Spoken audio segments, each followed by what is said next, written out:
اهلا وسهلا بطلبة جريد 6. احنا ان شاء الله النهاردة هنكمل بارت 2 من الليسون الاولاني الكونديشن فور بيرنينج. طبعا احنا المرة اللي فاتت عرفنا ايه شروط الاحتراق، عرفنا ايه اللي يحصل لما نعمل بيرنينج كاندل في كفرد جار او اوبن جار. النهاردة مكملين يا ولاد ليسون 3، وليسون 3 بادئ بمفهوم اسمه الاير افتر بيرنينج. هل الكومبوزيشن اوف اير، هل تركيب الهواء بيتغير افتر بيرنينج؟ ده اللي احنا هنعرفه. احنا طبعا عارفين ان البيرنينج يا ولاد اي احتراق يوز اب، زي ما قلنا المرة اللي فاتت، اكسجين. اي بيرنينج بيستهلك اكسجين، يعني الاماونت اوف اكسجين بيبدأ ديكريز. يبقى الاحتراق يوز او كونسيوم اكسجين، عشان كده الاكسجين ديكريز. انما افتر بيرنينج بعد الاحتراق بنلاحظ الكربون دايوكسيد بروديوس. زي ما انت شايف كده الكربون دايوكسيد بيبدأ يزيد. ليه بيزيد؟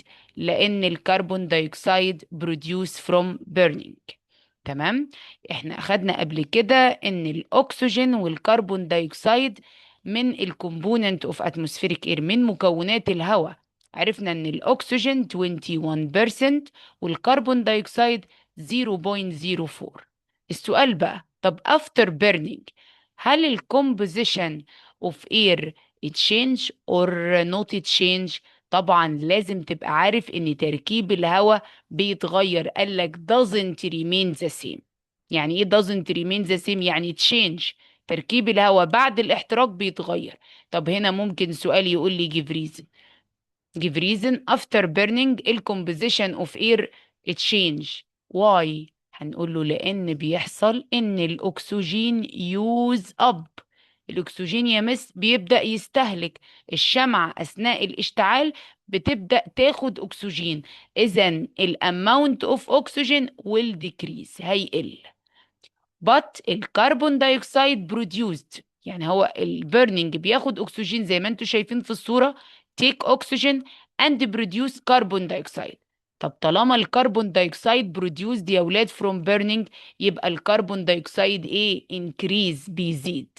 يبقى هنا سؤال مهم جدا، هيقول لك after burning او البرنينج produce، البرنينج produce بينتج الكربون دايوكسيد. So amount of carbon dioxide will increase. نسبة الكربون دايوكسيد بعد الاحتراق بتزيد.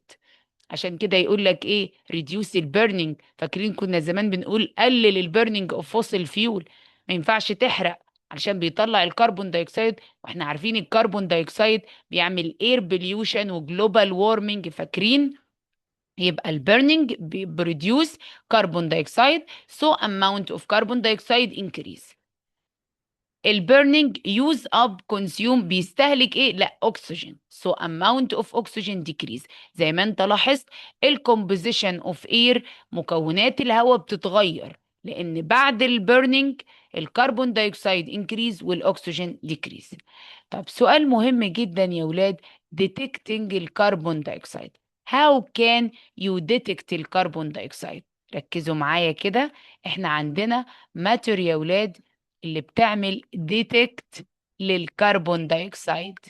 دي مادة ليكويد وكالرلس، يعني عديمة اللون، كلير، مادة كلير عاملة زي المية كده ملهاش أي لون. used to detect، السؤال ده عندكم في الكتاب، اللي detect أو الشك بتكشف عن الكربون دايوكسيد، اسمها إيه؟ اللايم ووتر، ماء الجير. اللايم ووتر، اللايم ووتر دي اول ما بمرر لها كربون دايوكسيد يا ولاد بتبدأ تتحول لميلكي وايت، تبقى عاملة زي اللبن كده. هي الاول بتبقى كلير، اول ما الكربون دايوكسيد يتفاعل معاها it turn into milky white. يبقى هنا سؤال مهم جدا هيجيلك في الامتحان ويقول لك الليكويد colorless clear liquid that turn into milky white، اللي بتتحول لميلكي وايت when it react with carbon dioxide. هنقول طبعا مين؟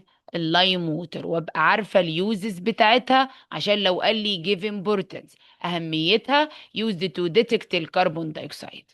يبقى انا بكشف عن الكربون دايوكسيد بالكلير لايم ووتر. في اكتيفيتي يا ولاد عندنا مهم جدا، الاكتيفيتي ده من خلاله بنعمل كشف عن الكربون دايوكسيد، ديتكتنج الكربون دايوكسيد يوزنج الكلير لايم ووتر. انا في الاكتيفيتي ده هجيب تو جار برطمانين كده ازاز، وسيفتي جوجلز نظارات طبعا لان مهم جدا بروتكت الاي. انا وير سيفتي جوجلز تو بروتكت الاي عشان احمي العين من اللايم ووتر. طبعا معايا كاندل، معايا الماده اللي ديتكت اللي هتكشف عن الكربون دايوكسيد الكلير لايم ووتر، معايا لايتر ولاعه، ومعايا كاندل ستاند اللي هو الستاند للكاندل، حامل للكاندل. طبعا اول حاجه زي ما انتم شايفين الولد بدأ وير سيفتي جوجلز. قال لك ليه بنلبس السيفتي جوجلز؟ مهمه وجيف ريزن واي تو بروتكت الاي فروم لايم ووتر، عشان نحمي عينيا من اللايم ووتر. put on safety goggles and put equal amount of lime water. انا هجيب التو جار 1 و 2 وهبدأ احط فيهم لايم ووتر ماء الجير. تمام. بعد كده insert like candle into jar 1. هحط كده شمعة مشتعلة في جار 1 بس. then put the lid وهغطيها and wait until the flame goes out. هحط كده شمعة مشتعلة في جار 1 وهغطيها. طبعا انا عارفة مجرد ما cover the lid الفليم goes out after short time. تيك اوت كاندل، هطلع الكاندل وشيك تو جار وهبدا ارج التو جار. طب جار 2 يا مس، جار 2 انا ما حطيتش فيه حاجه، جار 2 انا سبته من غير شمعة لان ده الكاشف بقى بتاعي. طبعا هبدأ أرج التو جار. هلاحظ في جار 1 انت حاطط في جار 1 ايه؟ لايموتر وايه كمان وكاندل، والكاندل بيرن اوت اتطفت عشان انت غطيت البرطمان. فحصل لما اتطفت احنا قلنا البيرنينج بروديوس كربون دايوكسيد، هتبدأ تطلع الكربون دايوكسيد. فلايم ووتر مع الكربون دايوكسيد قلنا الترن انتو ايه اهو، قال لك ايه مهمة؟ ميلكي وايت. يبقى الكربون دايوكسيد مع اللايم ووتر هيحول الكلير لايم ووتر انتو ميلكي وايت. انما جار 2 ريمين كلير، جار 2 فضل يا ولاد ما حصلوش حاجه وزاوت تشينج كولرلس، لان انا ما حطيتش ايه؟ لان انا ما حطيتش فيه لا كاندل لا بيرنينج كاندل ولا اي حاجه. تمام. لكن في جار 1 احنا حطينا ايه؟ اول حاجه لايم ووتر، الماده اللي بتكشف عن الكربون دايوكسيد، وكاندل، والكاندل بدأت تتطفى فتطلع الكربون دايوكسيد. كربون دايوكسيد رياكت ويز لايم ووتر وحول لي اللايم ووتر، مهم جدا تعرف انتو ميلكي وايت. يبقى احنا استنتجنا ايه؟ ان البيرنينج بروديوس كربون دايوكسيد جاز، البيرنينج بيطلع CO2، انما كونسيوم يوز الاكسجين. عشان كده بعد البرنينج الاماونت اوف كربون دايوكسيد انكريز، بيزيد لان البرنينج بيطلعه اهو. so it's a percent increase in the air surround the burning object which lead to change الcolor. فايه اللي حصل هنا؟ ان بدأ البرنينج بيقول لك يطلع الكربون دايوكسيد، كربون دايوكسيد react with lime water turn into a milky white. تمام. مهم جدا. يبقى انت تعرف مهم الاسئله دي يا ولاد ان الكربون دايوكسيد produce from burning، بينتج من البرنينج so amount of carbon dioxide increase لكن ال amount of oxygen decrease. طيب نشوف الأسئلة كده. write scientific term colorless clear liquid that turn into milky when it react with carbon dioxide. السؤال ده عندنا في الكتاب وسؤال مهم جدا. المادة السائلة اللي ديتكت الكربون دايوكسيد اللي هي ايه؟ اللايم ووتر. سؤال من اهم الاسئلة. طيب كومبليت. عندنا تيبل يا ولاد وانا هبدأ استخدم الوردز دي في التيبل. اير بيفور البيرنينج، الهواء قبل الاحتراق. يا ترى الاكسجين الاكسجين جاز انكريز يعني كميته كبيره ولا صغيره؟ ما احنا عارفين ان الهواء قبل الاحتراق 21% الاكسجين، والكربون دايوكسيد 0.04، فالاكسجين هيبقى لارج والكربون دايوكسيد سمول 0.04. طب افتر بيرنينج، لا احنا قلنا بعد الاحتراق البيرنينج كونسيوم بيستهلك الاكسجين، فالاكسجين هيبدأ يقل، انما الكربون دايوكسيد انكريز.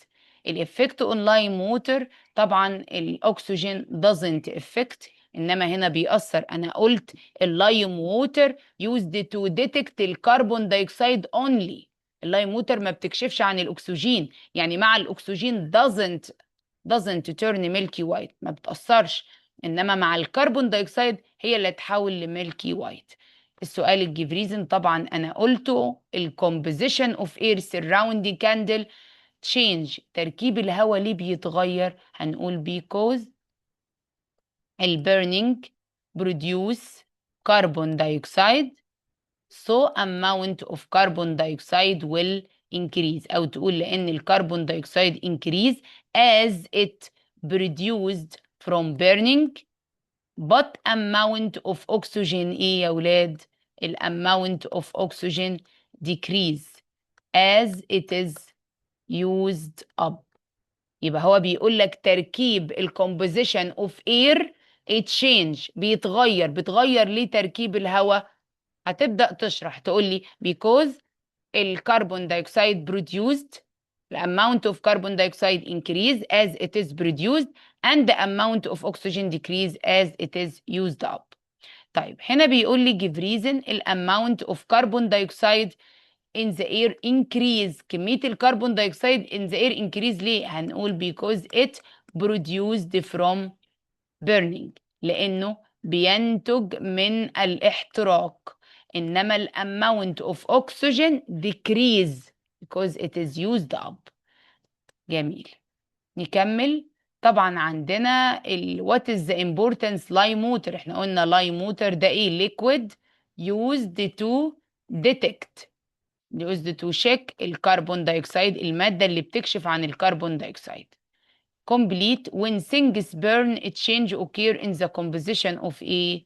لما الاشياء بتحترق بيحصل تغير في تركيب اكيد الاير. ازاي؟ قلنا الاكسجين بيبدأ decrease والكربون دايوكسيد increase as it is produced. the gas consumed by flame، الجاز اللي الاماونت بتاعه decrease وبيستهلك، طبعا اكيد الغاز اللي بيقل بعد الاحتراق الاكسجين عشان هو يوز اب، والكربون دايوكسيد انكريز علشان هو بروديوست. دي اسئله الكتاب ومهمه. answer the following about the air after things burn، بعد الاحتراق يا ترى what gas has increased؟ ها، الكربون طبعا دايوكسيد. why؟ لانه produced، لان الكربون دايوكسيد بينتج من الاحتراق فبالتالي بيزيد. what gas has decreased؟ الجاز اللي بيقل اكيد هو الاكسجين لانه used up، انه بيستهلك. What is the colorless and clear liquid used to shake؟ قلنا المادة السائلة اللي شك كربون دايوكسيد هي مين يا ولاد؟ اللايم ووتر. Exercise what happen when you put lime water in jar with increased carbon dioxide and shake it؟ يعني انا لو حطيت اللايم ووتر في جار فيه كربون دايوكسيد، طبعا احنا قايلين it turn milky white، هتحول لميلكي، انما مع الاكسجين مش هيحصل حاجة، ان اللايم ووتر ديتكت للكربون دايوكسيد بس. السؤال التاني بيقول لي how does the amount of oxygen change after burning؟ يعني ازاي كمية الاكسجين بتتغير بعد الاحتراق؟ ما احنا قلنا ال amount of oxygen ها decrease ولا increase؟ will decrease. ال amount of oxygen will decrease as it is used up، نكتب الإجابة كاملة. تمام. how does amount of carbon dioxide change؟ هنقول ال amount بقى of carbon dioxide will increase as it produced، لأنه بينتج تمام يا ولاد، أسئلة الكتاب مهمة جدا. طيب، عندنا جزء مهم جدا، التولز used to check gases. في أدوات أنا من خلالها بكشف عن الجازز. أول تيوب عندنا اسمها الجاز ديتكتور تيوب، اللي هي أنبوبة كشف الغازات. الأنبوبة دي يا ولاد علشان نفهمها ببساطة خالص، الأنبوبة دي هي عبارة عن الجاز ديتكتور تيوب. جاز ديتكتور تيوب، تبقى عارف اسمها. هي عبارة عن جلاس تيوب، أنبوبة زجاجية. كونتين ايه الأنبوبة دي؟ فيها كيميكالز، فيها مادة كيميائية. المادة دي رياكت، هيقول لك وز ايه، هتقول له سبيسيفيك جاز، يعني بتبدأ المادة الكيميائية دي تتفاعل مع الغاز. لما بتتفاعل مع الغاز يبدأ اللون، الكالر تشينج، يبدأ اللون يتغير.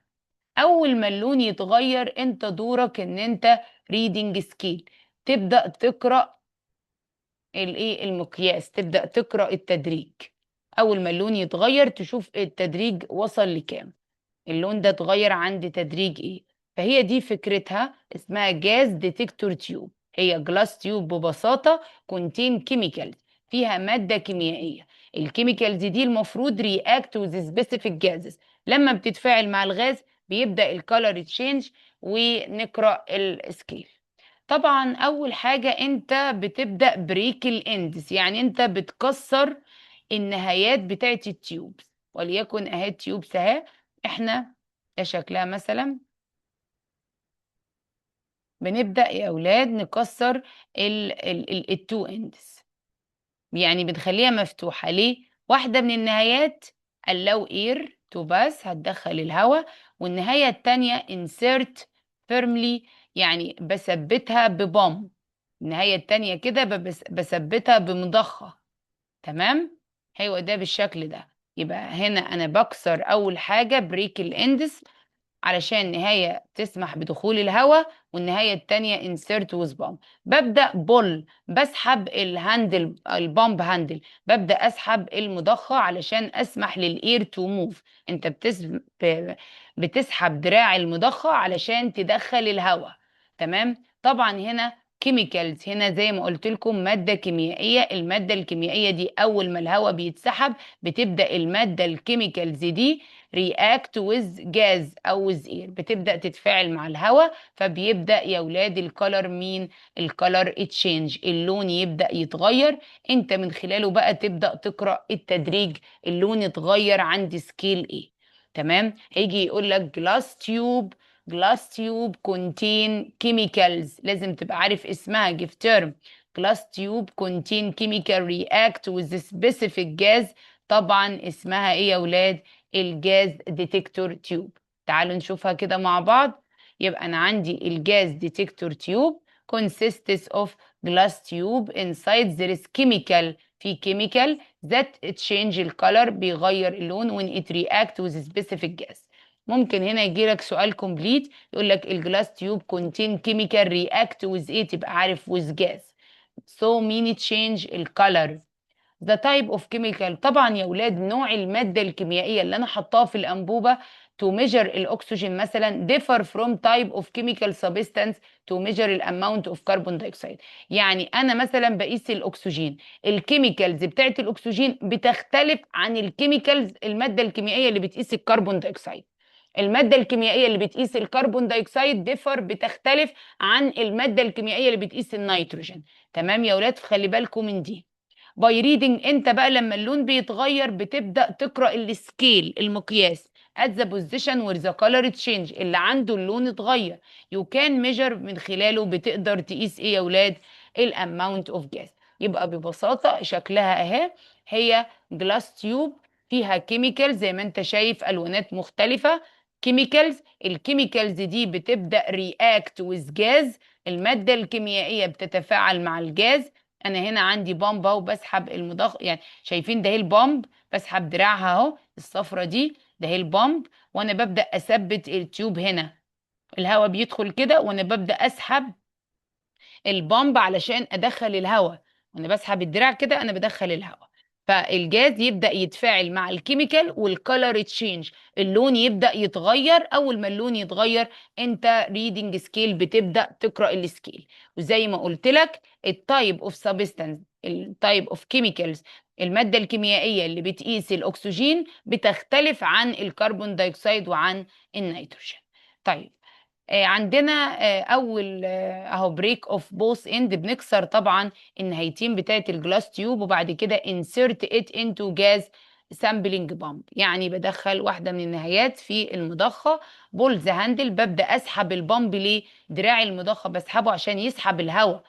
and wait for certain period of time، وابدا استنى شويه لحد ما الكيميكال react with gas.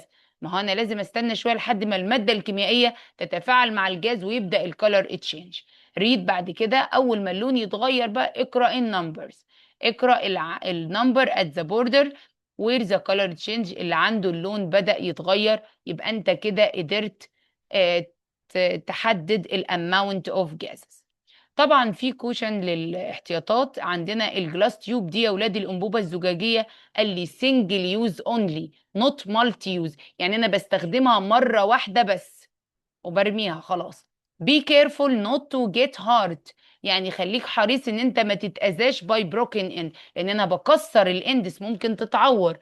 فبي كيرفول نوت تو جيت هارت due to broken end. تمام. يبقى باختصار الجزئيه دي هتجيلي ازاي في الامتحان؟ هيقول لك الجلاس تيوب اللي كونتين كيميكالز، اللي هي لازم تعرف اسمها جاز ديتكتور تيوب، اللي هي انبوبه كشف الغازات. هيقول لك الكيميكالز رياكت ويز ايت والسبيسيفيك جاز، الكالر تشينج، الحاجات دي بتيجي في الامتحان تبقى عارف انها سنجل يوز او وان يوز، استخدام واحد فقط.